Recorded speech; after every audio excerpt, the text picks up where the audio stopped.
उत्तर प्रदेश के सभी सरकारी और निजी अस्पतालों में ओपीडी, डायग्नोस्टिक और दूसरी सेवाएं शुरू करने की अनुमति दे दी गई है।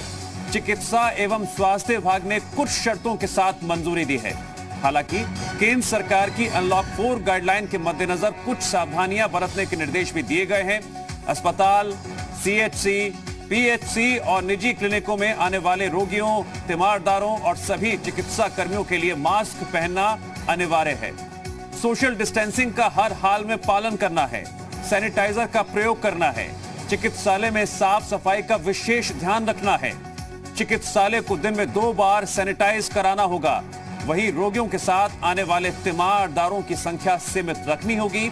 सभी चिकित्सालयों में एक होल्डिंग एरिया बनाया जाएगा जहां संदिग्ध रोगियों को अलग किया जा सके तथा उनकी कोविड-19 जांच कर जरूरी उपचार किया जा सके। तो आज से ओपीडी खुलने जा रही है। उत्तर प्रदेश की जनता के लिए बेहद महत्वपूर्ण जानकारी और खबर, जिसको और अधिक विस्तार से आपको बताएंगे मेरे सहयोगी पवन सेंगर। पवन, ओपीडी खुलने जा रही है।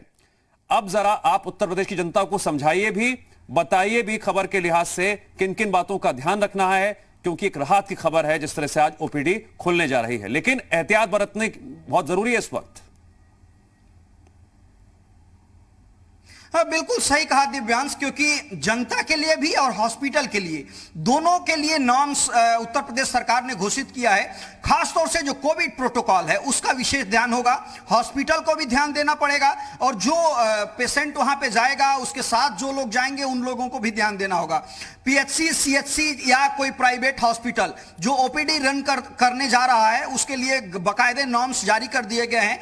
मसलन जो हॉस्पिटल होगा उसके सामने ये प्रोटोकॉल होगा कि वो इस बात का ध्यान दे कि जो भी पेशेंट उसके हॉस्पिटल में एंट्री करता है थर्मल स्क्रीनिंग हो, मास्क पहने, गेट पे हैंड सैनिटाइजर की व्यवस्था हो। उसके बाद अगर संदिग्ध लगता है तो होल्डिंग एरिया में उसको बिठाया जाए, कोविड टेस्ट उसका कराया जाए। चाहे वो जितने भी पेशेंट वहां पे आते हो उनकी संख्या, खासतौर से इस बात का भी ध्यान देना होगा हॉस्पिटल को कि जो सोशल डिस्टेंसिंग है उसको फॉलो करें पेशेंट और हॉस्पिटल दोनों।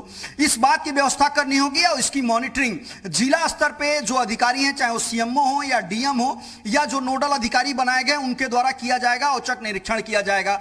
जो पेशेंट आते हैं वो उनके साथ देखा जाता है कि 2 से 3 लोग, 4 लोग आते हैं हॉस्पिटल में। यह व्यवस्था अब नहीं होगी। एक पेशेंट के साथ एक व्यक्ति ही हॉस्पिटल के अंदर जा सकता है। अगर पेशेंट ज्यादा सीरियस है तब इंप्लीमेंट हो सकता है कि 2 लोग उसके साथ हैं, उनको परमिशन हॉस्पिटल दे दे। नहीं तो हॉस्पिटल के जो नर्स हैं या जो हॉस्पिटल की व्यवस्था है उसके अनुरूप उस पेशेंट को हॉस्पिटल के अंदर ले जाया जाएगा, चाहे वो सरकारी हॉस्पिटल की हम बात करें या प्राइवेट हॉस्पिटल की बात करें। मतलब साफ है कि कोविड-19 से बचाव के लिए जो तमाम जो नॉर्म्स प्रोटोकॉल है वो हॉस्पिटल को भी फॉलो करने होंगे और जो पेशेंट हॉस्पिटल में जाएगा उसको भी फॉलो करने होंगे।